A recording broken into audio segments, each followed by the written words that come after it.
Le régime bien commun est certainement l'un des plus grands dangers pour un entrepreneur qui décide de se marier. Parce que voyez-vous, dans notre société africaine, le mariage, c'est le Saint Graal.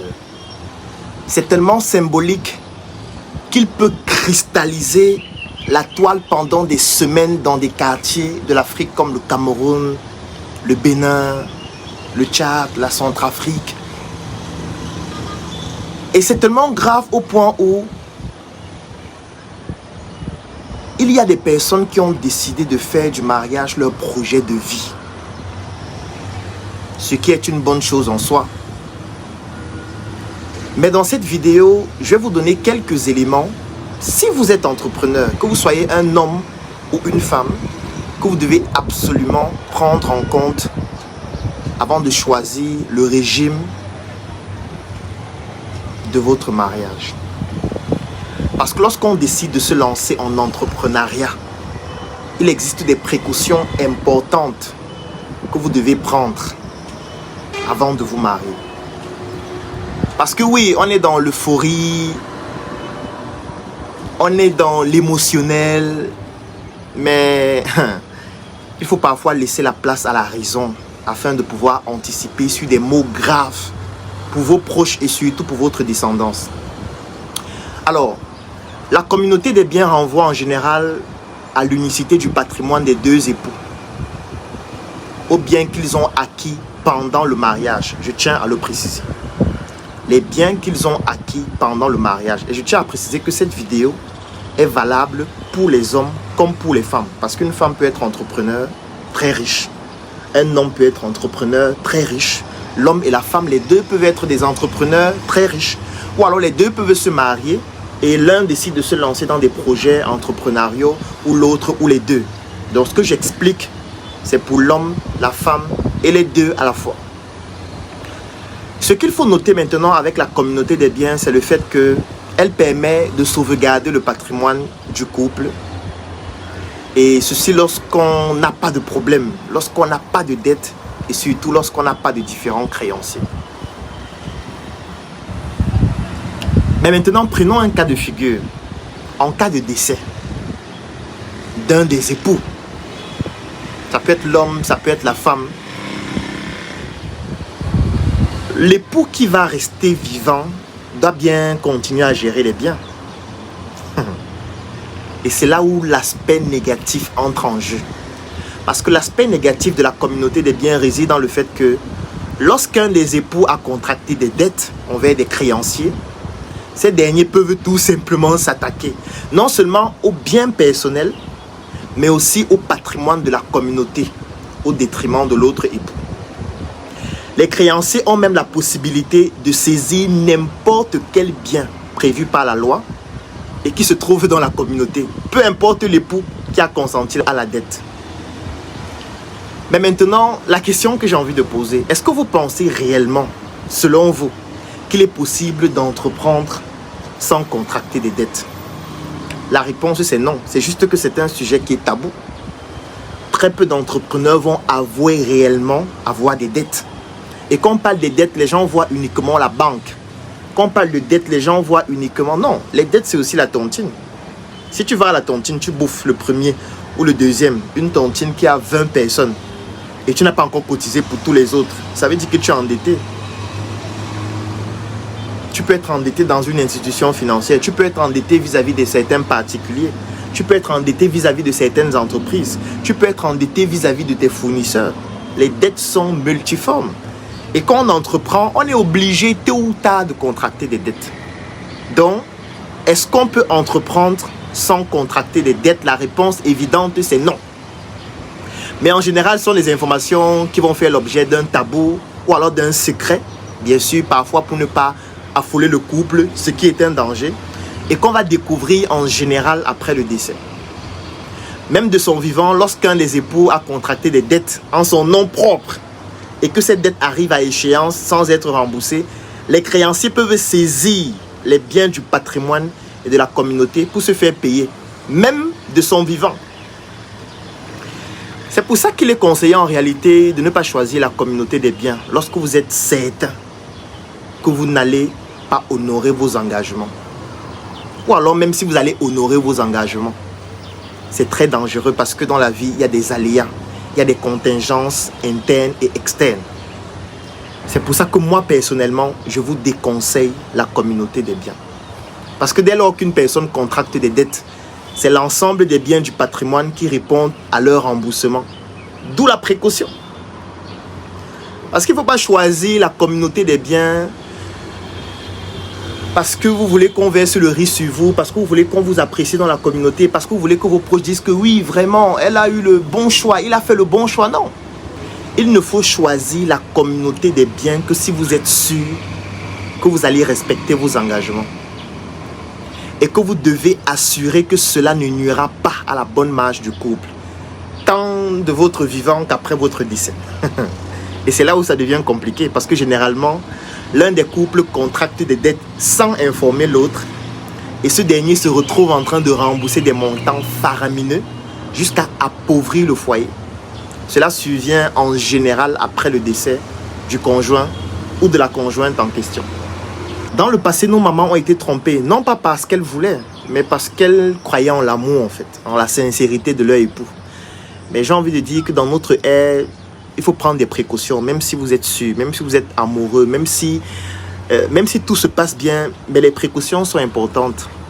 Parce que à tout moment, tout peut basculer. De nos jours, les temps ont changé et je pense que chacun le remarque dans sa vie. Mais le problème en fait dans la communauté des biens, c'est que la plupart des fois les victimes sont les femmes. Parce que lorsque le mari décède et que la femme reste avec les enfants, qu'est-ce qui se passe? C'est là où les problèmes commencent, surtout avec la belle famille la plupart des fois. Idem pour les hommes qui perdent leur femme.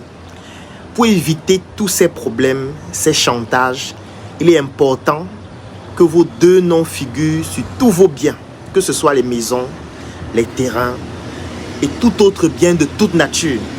Parce qu'en fait, il y a des hommes qui ont des enfants hors mariage et c'est le jour de leur décès qu'on le constate. Et ça crée des dégâts qui sont incommensurables. Et parfois, ces enfants hors mariage peuvent manigancer pour s'accaparer des biens de leur père si ceux-ci ne sont pas bien protégés. C'est pour ça qu'il faut s'accompagner d'un conseil juridique, d'un avocat et d'un spécialiste qui peut vous aider à protéger votre patrimoine. Donc, par mesure de sécurité, même dans la communauté des biens, tous les actes doivent être au nom des deux époux. Là, on va de la sécurité de la femme ou de l'homme après le décès de son conjoint. Ou alors tout simplement, mettre les biens au nom de votre époux ou au nom de votre épouse directement et totalement avec tous les risques qui vont aussi avec. C'est pour ça qu'il faut se faire accompagner parce que on ne travaille pas pendant 10 ans, 15 ans, 20 ans, 30 ans pour bâtir un patrimoine et commettre une erreur aussi fatale qui peut détruire totalement tout le patrimoine juste par amour. Je trouve que c'est un peu léger. Il ne faut pas que les femmes se laissent berner par les histoires d'amour. Idem pour les hommes. Avec tout le respect que j'ai pour l'amour, mais là, on parle quand même de patrimoine. On parle de ce qu'on doit léguer. On parle de ce que la société doit bénéficier du travail que nous avons mené depuis plusieurs années. Donc, l'époux ou l'épouse doit penser au futur. Les deux doivent penser à leur futur. D'où la nécessité de signer tous les actes en présence des deux époux. Et leurs noms doivent y figurer dans ces actes-là. Parce qu'en droit français, il est possible d'établir un contrat dans la communauté des biens. Mais le problème, c'est que de manière spécifique dans le droit camerounais, par exemple, la communauté des biens suppose l'absence de contrat. Car qui dit communauté des biens, dit que tout est mélangé directement. Et qui dit contrat, dit déjà qu'on est dans la séparation des biens. Donc cela suppose qu'avant la cérémonie, devant le maire, devant vos amis, devant tout le protocole, les parties aient déjà à l'avance été chez le notaire pour rédiger le contrat de mariage. Si vous n'avez pas fait ce contrat de mariage devant le notaire, ce n'est pas devant l'officier d'état civil que cela va se faire. Donc en fait, le jour du mariage, vous devez venir avec le contrat que vous présentez au maire et qui stipule que vous avez choisi le régime de biens séparés. Si vous ne l'avez pas fait au préalable, le maire va choisir la communauté des biens. Car le régime légal, c'est la communauté des biens lorsqu'il n'y a pas de contrat. Donc si vous venez sans contrat, par défaut, c'est communauté des biens. Donc cela signifie quoi de manière pratique? Parce qu'on peut parler comme ça, on a l'impression que c'est juste de la théorie. Si tu achètes une voiture, un terrain, ton époux a les mêmes droits que toi sur tous ses biens. Donc en droit français, on peut signer le contrat dans le régime de communauté des biens, mais pas en droit camerounais, hélas. Je ne sais pas comment ça se passe dans le droit ivoirien ou béninois ou les autres, mais au Cameroun, de toutes les manières, ça ne fonctionne pas ainsi. C'est pour ça qu'il faut faire un contrat, et ce contrat se fait avant le mariage. Parce que pour moi, j'estime que la séparation des biens, c'est le régime le plus adéquat lorsque l'un des époux ou alors les époux sont dans le monde des affaires. Il en va en fait de la sécurité de la femme, du mari, des enfants. Car qui dit affaires, dit dette, dit endettement, dit engagement et parfois dit tabou aussi sur certaines informations importantes qu'on découvre en général après la mort. Parce que ce qu'il faut savoir, c'est que si ces prêts ne sont pas remboursés, les créanciers ne peuvent saisir que les biens de celui qui a contracté la dette lorsqu'on est dans le régime de biens séparés. Et c'est ce qui est intéressant. Alors que si vous avez signé bien commun ou communauté des biens, dès lors que l'époux ou l'épouse est en faillite, les créanciers peuvent venir saisir les biens du mariage. Chose qui va causer forcément beaucoup de préjudice dans la suivi du couple et surtout pour les enfants aussi. Donc, le régime qui convient le mieux lorsque l'un des époux est dans le monde des affaires, c'est le régime de la séparation des biens. Et pour le faire, avant le mariage, vous devez aller chez un notaire qui va faire l'inventaire de tous vos biens et les séparer. Cela signifie quoi? Pendant le mariage, un des conjoints achète un terrain. Il a le choix entre mettre ce terrain dans la communauté des biens ou alors de le mettre dans ses biens personnels. Mais le problème, c'est le fait que dans nos familles africaines, nous pensons que lorsque nous choisissons séparation des biens, c'est parce qu'il n'y a pas l'amour. C'est parce qu'on ne s'aime pas. C'est parce que vraiment, on n'aime pas l'autre, on n'aime pas son partenaire. Moi, je pense qu'on doit détruire ces pensées-là et éradiquer ces fléaux qui sont en train de miner notre société. La séparation des biens ne signifie pas que l'amour n'existe pas entre les conjoints. Au contraire, c'est parce qu'ils se soucient de la sécurité de leur foyer et de l'avenir de leurs enfants qu'ils prennent ces précautions en allant devant le notaire afin de sauvegarder les intérêts futurs. Si on s'aime réellement, ça veut dire qu'on doit penser au futur. On doit penser à protéger ce qui va se produire dans le futur. On doit penser à protéger nos enfants dans le futur pour que du jour au lendemain, ils ne se retrouvent pas dépouillés de tout. Donc, moi, je vais à cette partie m'adresser surtout aux femmes et leur dire, il ne faut pas voir en la séparation des biens un manque d'amour, non. Votre partenaire peut monter une affaire, peut contracter des dettes qui n'arrivent pas à rembourser à cause d'un imprévu, à cause d'une faillite, à cause d'un vol dans l'entreprise, à cause d'une trahison de ses collaborateurs, à cause d'un phénomène grave qui arrive, comme c'était le cas avec la Covid-19. Maintenant, imaginez-vous, si vous avez signé séparation de biens et que cela arrive, ce qui va se passer, c'est que les créanciers viendront saisir les biens de l'époux en question, ou alors de l'épouse, si c'est une femme qui a contracté ses dettes, tandis que les biens de l'autre époux vont rester intacts. Donc même par amour, si vous faites les affaires, pardon, signez séparation des biens. Ne signez pas la communauté des biens si vous ne pouvez pas vous maintenir ensemble jusqu'à la fin. Et que plus tard, il n'y aura pas de revendications ici et là. Un autre avantage de la séparation des biens, c'est le fait que les époux ont la liberté de décider quels biens mettre dans la communauté du mariage et quels sont les biens qu'ils vont garder pour eux, comme je le disais déjà antérieurement. Et chaque époux ainsi reste dans le maître de ses propres biens. Dans la communauté des biens, l'avantage à signer aussi ce régime réside dans le fait qu'à l'intérieur du foyer, l'époux qui aura le moins de revenus pourra bénéficier aussi totalement du revenu de l'autre, vu qu'ils vont gérer ensemble le foyer dans les intérêts des enfants, dans la bonne démarche du foyer conjugal. Donc, Ça aussi, c'est un avantage de la communauté des biens.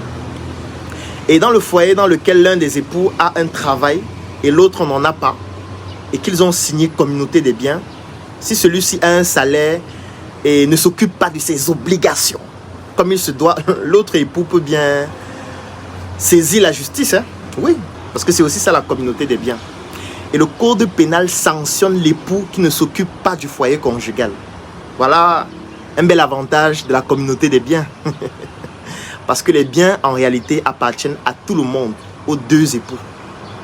En cas de décès d'un des époux, l'époux survivant continue de gérer tous les biens du foyer puisque la loi le permet. Donc, pour conclure, il faudrait dire que le régime de la communauté des biens a été mis sur pied pour protéger le mariage contre la puissance économique qu'un époux pourrait avoir sur l'autre. Ça, c'est un élément qui est très important. Avant, par exemple, la femme ne travaillait pas, c'était l'homme qui rapportait tout dans le foyer. Mais on a constaté que plusieurs de ces hommes abusaient de leur avantage et traitaient leurs femmes comme des esclaves. Donc la communauté venait donc rétablir l'équilibre qu'il doit avoir entre les époux dans un mariage et protéger dans la partie faible entre les époux. Donc en définitive, que l'on soit dans le régime de biens communs ou de séparation des biens, l'important au final c'est de pouvoir s'entendre. Parce que si vous réussissez à vous entendre de manière optimale, cela peut résoudre des problèmes. Mais est-ce que l'entente va rester harmonieuse pendant 10 ans, 15 ans, 20 ans, 50 ans? C'est pour ça qu'il faut prendre des précautions. Donc, avant de vous engager dans un mariage, il faut analyser tous les contours et regarder l'avenir ensemble.